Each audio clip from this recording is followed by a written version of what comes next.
Four lane loop body की महत्वपूर्ण बैठक नूरपुर में संपन्न हुई।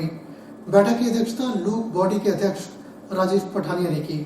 राजेश पठानिया ने कहा कि सरकार ने फोर लेन प्रभावितों के लिए एक समस्या और पैदा कर दी है कि जहां पर सुरंग बनने जा रही है, सुरंग के दायरे में आने वाली जमीन का मुआवजा फोर लेन प्रभावितों को नहीं दिया जाएगा। यह बात एसडीएम ज्वाली ने फोन पर सुरंग में आने वाले लोगों की जमीनों के मालिकों को बताई। यह सरासर सरकार की ओर से जनता के साथ धोखा है, क्योंकि पिछले 3-4 साल में सरकार ने इस विषय पर कभी कोई बात प्रभावितों को नहीं बताई कि आपको सुरंग में आने वाली जमीनों का मुआवजा नहीं दिया जाएगा। और अब जो एसडीएम साहब हैं उन्होंने उनको जुबानी मना कर दिया कि आपको क्लेम जो है वो नहीं मिलेगा। और हमारी ये सरकार से शिकायत है कि आपको अपनी ये जो गलती है, क्या आप इसे मानने के लिए तैयार हैं? क्या प्रशासन इस गलती को मानता है कि अगर आपने उनको क्लेम नहीं देना था तो आपने उनको ये पहले क्यों नहीं वक्त रहते बताया कि भाई आप इतनी एक्सरसाइज मत करें, आपको ये क्लेम नहीं मिलेगा। और अब जब अवार्ड अनाउंस हो चुके हैं, पेमेंट मिलने की बारी है, तो आप उनको बता रहे हैं कि ये आपकी जो पेमेंट है वो नहीं मिलेगी। और ये मैं समझता हूँ कि सरकार हर बार जनता को भ्रमित करने का कोई भी मौका चूकती नहीं है। हर बार सरकार ने इतने गलत ढंग से, मैं ये बोलूंगा कि पठानकोट मंडी पूरा का पूरा जो प्रोजेक्ट है सरकार ने बहुत ही गंदे तरीके से हैंडल किया। और सरकार का सिर्फ इसको बनाना तो एनएचएआई ने, और उनका सिर्फ इतना ही काम था कि वह अपनी जनता को एक अच्छे तरीके से, मतलब आसान तरीके से उनकी जमीनें लें और उनको उसका सही मुआवजा दें। अरे भाई, आप इसको खींच के कहां तक ले जाना चाहते हैं? वन युवा सेवाएं एवं खेल मंत्री राकेश पठानिया ने स्थानीय वन विश्राम गृह से वन मंडल नूरपुर के तहत 80 लाख रुपए की लागत से बनने वाली 2 परियोजनाओं की आधारशिला रखी। वन मंत्री राकेश पठानिया ने बताया कि इन परियोजनाओं के तहत 40 लाख रुपए की अनुमानित लागत से कोट पलाड़ी से छोटी धार तक 6 किलोमीटर लंबी सड़क का निर्माण किया जाएगा। इसके अतिरिक्त छोटी धार में 40 लाख रुपए से वन निरीक्षण कुटीर का निर्माण किया जाएगा।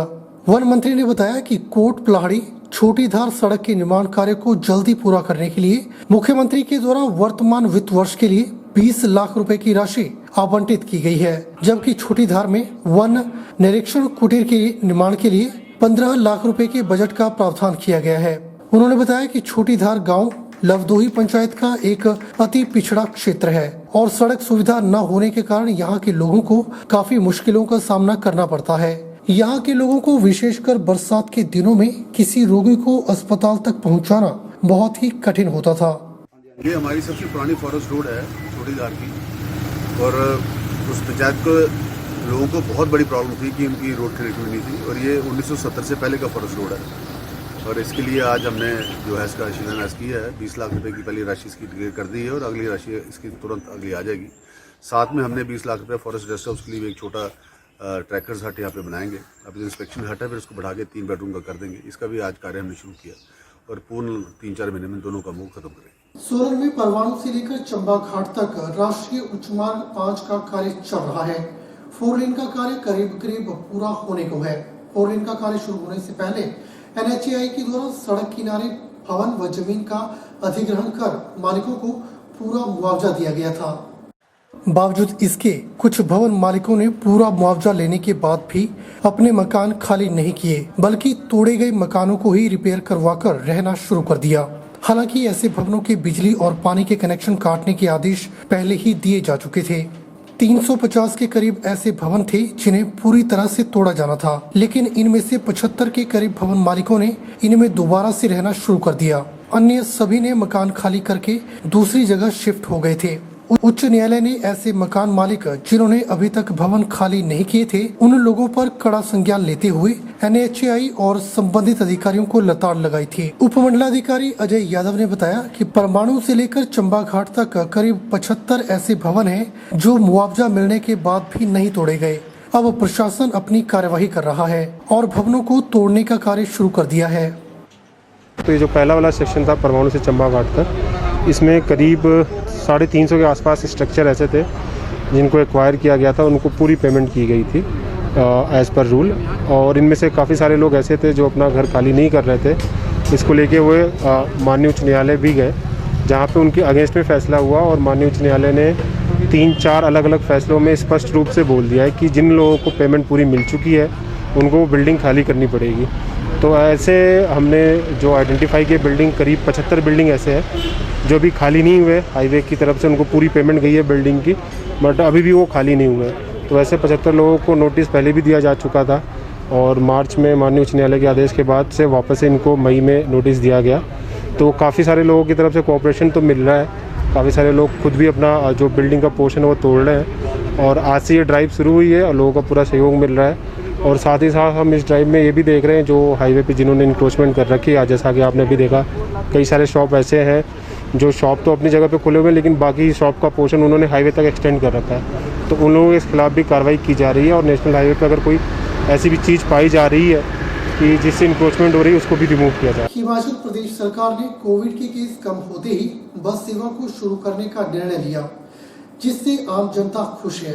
जिला सोलन में सरकारी बसों सहित कुछ निजी बसें भी चल रही हैं, जिससे लोगों ने राहत की सांस ली और लोग अपने गंतव्य तक आसानी से पहुंच रहे हैं।